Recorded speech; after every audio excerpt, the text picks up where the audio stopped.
অনেকদিন আগের কথা। কোতোয়ালি নামে এক রাজ্য ছিল। এই রাজ্যের রাজা ছিলেন কতল বর্মন। রাজা কতল বর্মন অনেক ভালো শাসক ছিলেন। সে প্রজাদের জন্য অনেক অর্থ দান করতেন। চ্যানেলটি সবাই তিনি চাইতেন সাবস্ক্রাইব তার এবং প্রজারা যেন বেল আইকনটি বাজিয়ে সুখে দিবেন থাকে। যাতে আপনাদের সামনে কিন্তু এরকম ভিডিও সুখ পৌঁছে তো আর গরিবের কপালে লেখা থাকে না। রাজার দেয়া অর্থ নিয়ে প্রজারা বাড়ি পৌঁছানোর আগেই সব এক রাঘব বোয়ালের হাতে লুট হয়ে যেত। এসব ব্যাপারে প্রজারা সব জানলেও প্রাণের ভয়ে রাজার কাছে কিছুই বলতে পারত না। হঠাৎ একদিন এক সাহসী বৃদ্ধ রাজদরবারে এসে হাজির হয়। মহারাজ, অপরাধ ক্ষমা করবেন। আজ 7 দিন হলো অপেক্ষা করছি, কিন্তু আপনার পাঠানো বীজ এখনো হাতে পাইনি। এদিকে জমির মাটি শুকিয়ে যাচ্ছে। জমির মাটি শুকিয়ে গেলে তো এবারও জমি পতিত রাখতে হবে। সে কি, আমি তো অনেক আগেই তোমাদের জন্য ফসলের বীজ আর যাবতীয় উপকরণ পাঠিয়ে দিয়েছি, তাহলে সেগুলো গেল কোথায়? মন্ত্রী, গরিব কৃষকদের বীজ কোথায় গেল? মহারাজ, আপনি যা দিয়েছিলেন সেগুলো দিয়ে গরিব কৃষকদের 70 ভাগ জমি চাষাবাদ করতে পেরেছে। বাকি 30 ভাগ জমি এবারও পতিত থাকবে। এসব কি বলছেন মন্ত্রী? এত বড় খবর আপনি আমাকে আগে বলেননি কেন? আমার রাজ্যে 30 ভাগ কৃষক কি না খেয়ে থাকবে? এসব কি বলছেন মহারাজ? আপনার যে দানের হাত, আপনি প্রজাদের যা দান করেন তা দিয়ে তো প্রজাদের অভাব দূর হয়ে যায়। না মহারাজ, আপনার দানের অর্থ আমরা ঘরে নিতে পারি না। তার আগে এক রাঘব বোয়ালের দল এসে আমাদের কাছ থেকে সব লুট করে নিয়ে যায়। কিন্তু এই ব্যাপারে আপনার কাছে কেউ বলে না, কারণ সবাই জানে তারা খুবই হিংস্র। তাদের ব্যাপারে বললে সে আর বেঁচে থাকতে পারবে না। হয়তো আমি আর বেঁচে থাকতে পারবো না, কিন্তু আপনি কিছু একটা করুন মহারাজ, যাতে করে আমাদের মতো গরিবরা একটু শান্তিতে থাকতে পারে। এসব কি মন্ত্রী? আমার রাজ্যের প্রজাদের সাথে এত বড় ঘটনা আর আমি কিছুই জানি না? আমার রাজ্যের প্রজারা এত অশান্তিতে আছে, এই খবর আপনি আগে থেকে নেননি কেন? মহারাজ, আমার মনে হয় এই ব্যাটা মিথ্যে বলছে। আপনার রাজ্যে কার এত বড় সাহস আছে যে আপনার প্রজাদের অর্থ লুট করবে? না মহারাজ, আমি মিথ্যে বলছি না। আপনি আমাদের গ্রামে গেলে হয়তো আপনাকে কেউ সত্যটা বলবে না, কিন্তু আপনি সবার আর্থিক অবস্থা সম্পর্কে জানলে এমনিতেই বুঝতে পারবেন রাজ্যে সবাই কত কষ্টে আছে। ঠিক আছে, আমি এর সত্যতা যাচাই করব, আর এসব যদি সত্যি হয়ে থাকে তাহলে আমি এর উপযুক্ত ব্যবস্থা নেব। মন্ত্রী, তুমি এনাকে 1 কোটি ফসলের বীজ দিয়ে দাও। পুরো রাজ্যের বাদবাকি 30 ভাগ গরিব কৃষকদের কাছে বীজ পাঠানোর ব্যবস্থা করো। জি হুকুম মহারাজ। এই চলো। মহারাজের জয় হোক, মহারাজের জয় হোক।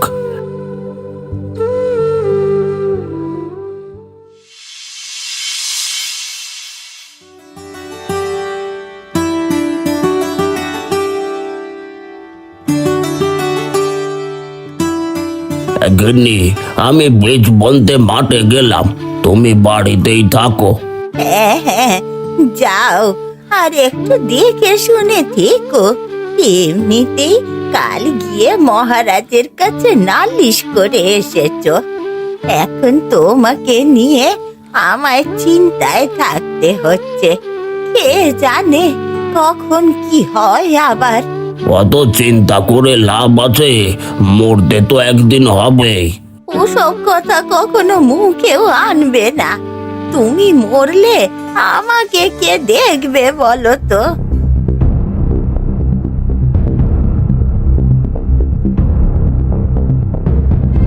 এ কি, তোমরা? হ্যাঁ, আমরা। এই বুড়োর এত বড় সাহস আমাদের বিরুদ্ধে মহারাজের কাছে গিয়ে নালিশ করেছে। আজ পর্যন্ত যে সাহস কেউ করতে পারেনি, এই বুড়োটা তাই করেছে।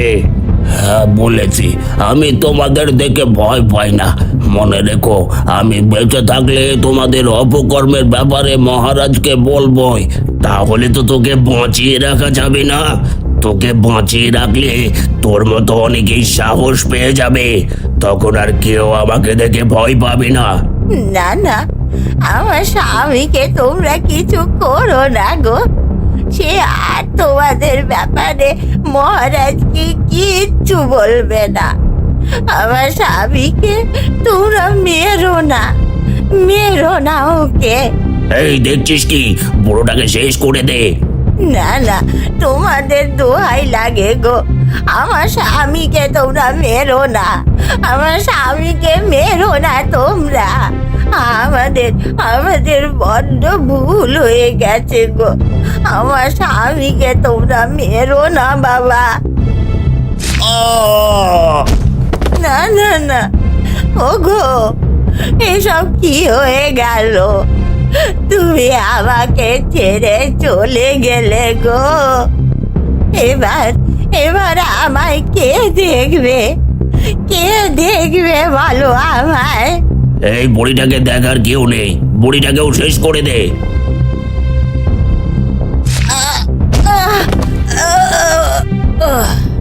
এবার চল।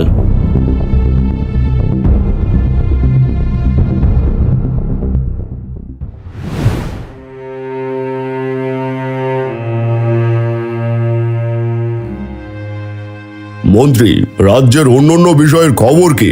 প্রজারা কি ঠিকমতো খাবার জল পাচ্ছে? সবাই তো এবছরে কোনো ফসল পায়নি, তারা কি পেট ভরে খাবার খেতে পারছে? মহারাজ, আমি আপনার দেওয়া অর্থ সবার মধ্যে সমানভাবে বিলিয়ে দিয়েছি। তাছাড়া তাদের সকল জলের সংকট দূর করেছি। এখন রাজ্যের প্রজারা অনেক সুখে শান্তিতে আছে। ঠিক আছে, তাহলে আমি এক সপ্তাহের জন্য বিশ্রামে যেতে চাই। আপনি এই এক সপ্তাহ পুরো রাজ্যের দায়িত্ব পালন করবেন, আর ভুলেও আমার বিশ্রামের ব্যাঘাত ঘটাবেন না। যথা হুকুম মহারাজ, আপনি নিশ্চিন্তে বিশ্রামে যেতে পারেন। আমি রাজ্যের সকল দায়িত্ব সঠিকভাবে পালন করব।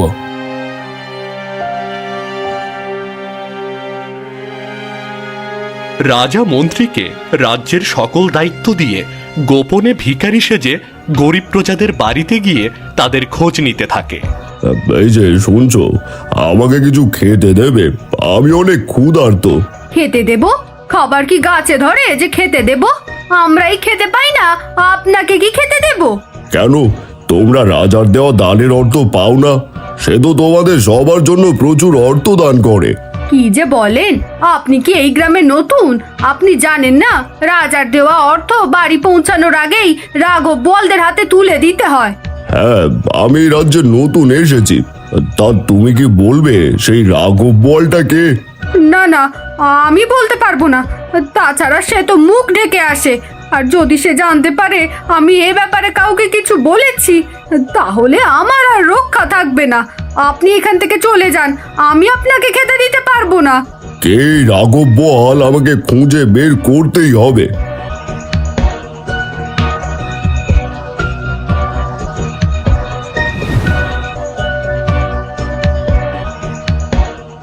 এই যে বাবা, আমাকে কয়টা ভিক্ষা দাও।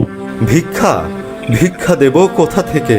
বীজের অভাবে ফসলের জমি পতিত রাখতে হচ্ছে, আর কয়দিন পর তো আমাদেরই ভিক্ষা করতে হবে।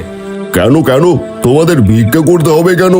শুনেছি এই রাজ্যের রাজা নাকি সবাইকে সার আর বীজ সব দিয়েছে। হ্যাঁ, দিয়েছে তো, কিন্তু রাজার দান কি কখনো গরিব পর্যন্ত পৌঁছায়? এগুলো তো আগেই হাওয়া হয়ে যায়।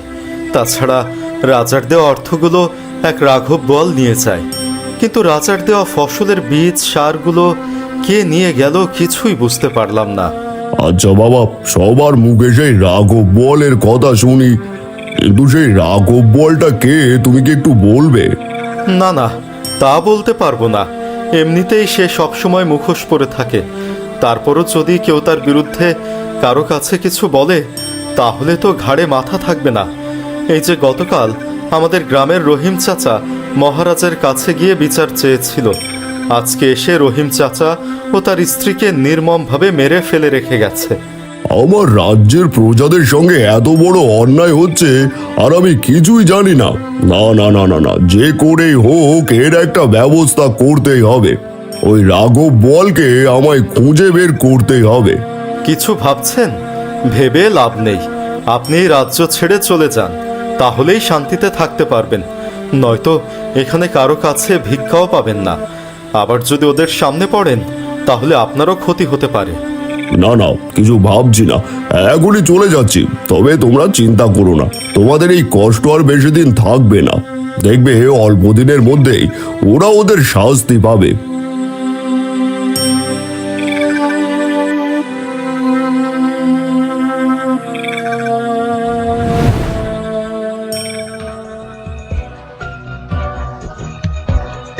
ছাড়বে না, ছাড়বে না, ওরা কাউকে ছাড়বে না, ওরা তোকেও তোকেও তোকেও মেরে ফেলবে, ছাড়বে না, ছাড়বে না।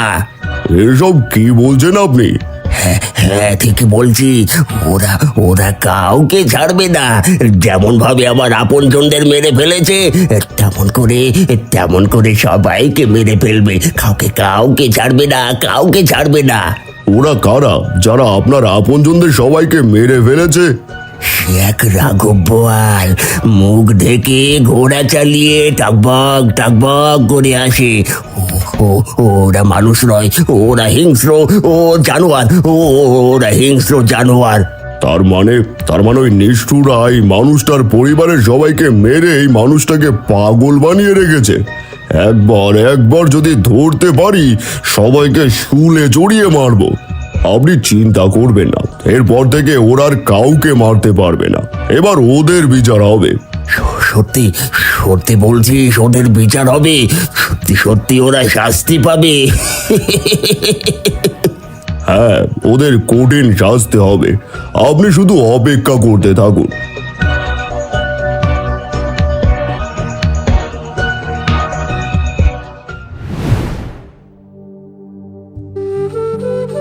মহারাজ, আপনি শান্ত হন মহারাজ। আপনি এমন উত্তেজিত হলে কি করে ওই রাঘব বোয়ালদের ধরবেন আপনি? কি করে শান্তি হব রানী? আবার রাজ্যের প্রজাদের কষ্টের কথা শুনলে নিজেকে আর ধরে রাখতে পারি না। আমি এত পরিমাণ সাহায্য দেওয়ার পরেও আমার রাজ্যের প্রজারা না খেয়ে থাকে। তাদের ওপর চলে অন্যায় অত্যাচার। প্রাণের ভয়ে প্রজারা কারো কাছে সেই অত্যাচারের নামও বলতে পারে না। মহারাজ, আপনি এত চিন্তা না করে মন্ত্রী মশাইয়ের ওপরে সব দায়িত্ব দিয়ে দিন, তিনি সব সামলে নেবেন। না রানী, আমি আর কাউকে বিশ্বাস করতে পারছি না। আমার মনে হয় রাজকর্মচারীদের মধ্যেই এমন কেউ আছে যে সবার চোখের আড়ালে সব অপকর্ম করছে। রাজকর্মচারীদের মধ্যে কে হতে পারে মহারাজ? আমি তো কাউকেই সন্দেহ করতে পারছি না। কেউ না কেউ তো আছেই, যে নিজেকে অনেক চালাক ভাবছে। আমি তার চালাকি ধরেই ছাড়বো, তারপর তাকে উপযুক্ত শাস্তি দেব। ঠিক আছে, এবার কিছু মুখে দিয়ে খানিক বিশ্রাম নিন। সারাদিন তো কিছুই মুখে দেননি মহারাজ। না রানী, আমি এখন কিছুই মুখে দেব না। কাল থেকে আমি রাজ্যের প্রতিটা জায়গায় ঘুরে বেড়াবো। কোনো না কোনো সময় ওদেরকে আমার সামনে আসতেই হবে। ঠিক আছে, তাহলে এবার আপনি বিশ্রাম নিন।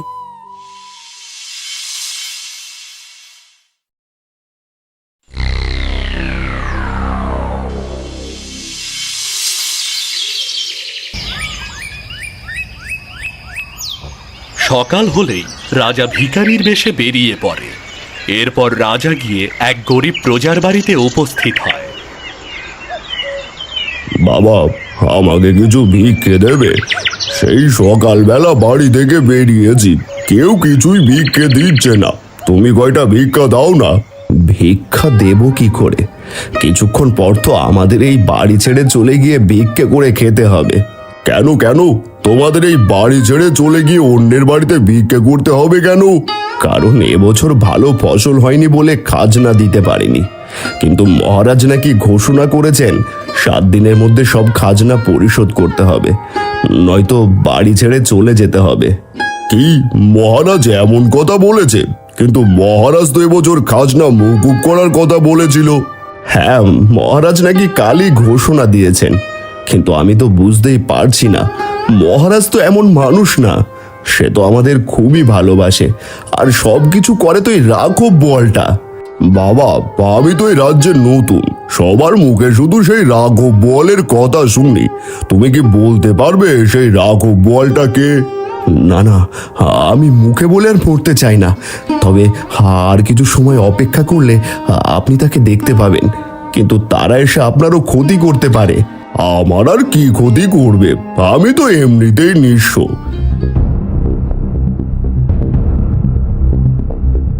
হে কি, আজকে তো রাঘব বোয়ালটা নেই, শুধু নিষ্ঠুর ডাকাতদের পাঠিয়েছে। এই তাড়াতাড়ি তোর জমির খাজনা দে। খাজনা দেব কোথা থেকে? এবার তো জমিতে কোনো ফসল হয়নি। তাছাড়া রাজার দেওয়া অর্থগুলো তোমাদের হাতেই তুলে দিয়ে এসেছি, এখন খাজনা দেব কোথা থেকে? কোথা থেকে দিবি তুই ভালো জানিস। তাড়াতাড়ি খাজনা বের কর, মহারাজের হুকুম, খাজনা দিতেই হবে। তোমরা কারা? তোমাদের দেখে তো রাজকর্মচারী মনে হয় না। এই ভিখারির বাচ্চা, আমরা কারা তোকে বলতে হবে? আমাদের সম্বন্ধে এর আগে কখনো শুনিসনি? না, শুনিনি, শুধু শুনেছি তোমরা নাকি অনেক হিংস্র।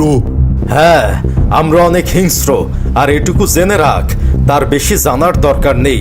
আর শোন, আমরা এই রাজ্যের রাজার কথাই চলি না, আমরা আমাদের মহারাজের কথাই চলি। বাবা, আমার খুব জানার ইচ্ছে তোমাদের সেই মহারাজটাকে। খবরদার, আর কখনো এমন ইচ্ছার কথা বলবি না, নয়তো তোকেও মেরে এই গ্রামের মাঝে ঝুলিয়ে রাখবো।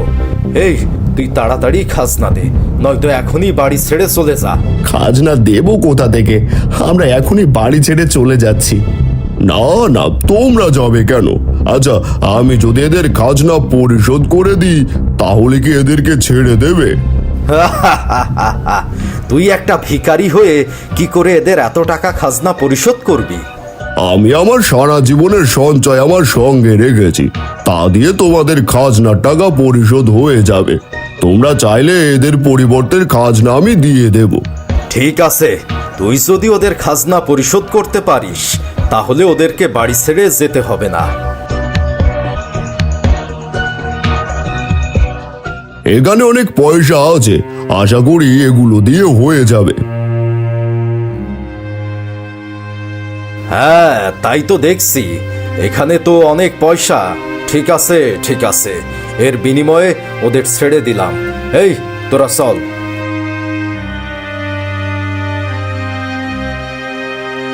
হে কি, আপনি আপনার সারা জীবনের জমানো সম্পদ আমাদের জন্য দিয়ে দিলেন কেন? কারণ আমি ওদের মহারাজকে ধরতে চাই। আমি আপনার কথা কিছুই বুঝতে পারছি না। ওদের মহারাজ তো ভয়ঙ্কর দানব, সে নিমেষেই মানুষদের প্রাণ নিয়ে নেয়। আপনি তাকে ধরবেন কি করে, আর কেনই বা ধরবেন? বুঝতে পারছো না তো? ভালো করে দেখো আমি কে। হে কি মহারাজা, আপনি আপনি এই ভিখারির বেশে? হ্যাঁ, আমি এই ভিখারির বেশে রাঘব বোয়ালকে ধরতে এসেছি। কিন্তু মহারাজ, সে তো কখনো কাউকে তার মুখ দেখায় না, তাছাড়া সে কোথায় থাকে কেউ জানে না। আপনি কি করে তার কাছে পৌঁছবেন? তুমি ঠিকই বলেছ, ওদের কাছে পৌঁছানো এত সহজ না, কিন্তু এখন সহজ, কারণ আমি ওদের যে অর্থের ঝোলা দিয়েছি সেটাতে একটা ছিদ্র করে রেখেছি। ওরা যে রাস্তা দিয়ে যাবে সেই রাস্তা দিয়ে পয়সাগুলো পড়তে থাকবে, আর ওই পয়সা অনুসরণ করে আমি খুব সহজে ওদের গোপন জায়গায় পৌঁছতে পারবো। এবার আমি চললাম। মহারাজের জয় হোক, মহারাজের জয় হোক।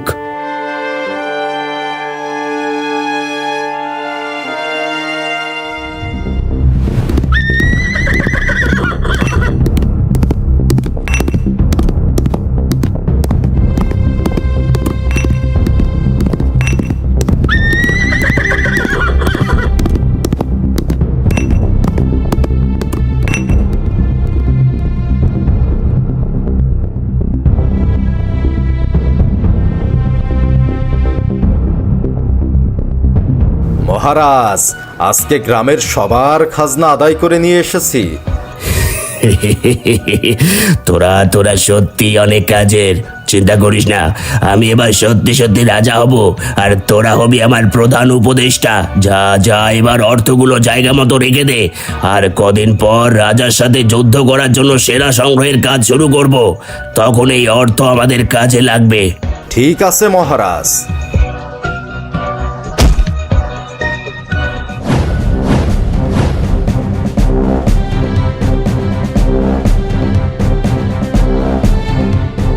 হে কি মহারাজ, আপনি এখানে?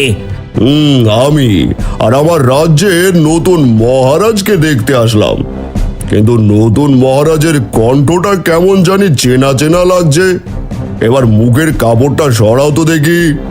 না না, মুখের কাপড় সরানো যাবে না।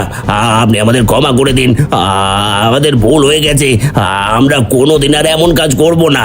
তোমরা আর এমনিতে এমন কাজ করার সুযোগ পাবে না। প্রহরী, রাঘব বোয়ালের মুখের কাপড়টা সরাও। দেখি এই রাঘব বোয়ালকে। একই মন্ত্রী, তাই তো বলি, আমার রাজ কর্মচারীদের মধ্যে কেউ না কেউ তো আছেই। তা না হলে আমার রাজ্যে এমন অবিচার কে করবে? মহারাজ, আমাকে ক্ষমা করে দিন মহারাজ, আমাকে ক্ষমা করে দিন। ক্ষমা? তোমার মতো একটা পশুকে আমি ক্ষমা করব? তুমি আমার রাজ্যের নিরীহ মানুষদের নির্দ্বিধায় হত্যা করেছ। এবার তোমাদের সবাইকে শুলে চড়িয়ে মারবো। প্রহরীরা, দেখছো কি? সবগুলোকে বন্দি করে নিয়ে চলো।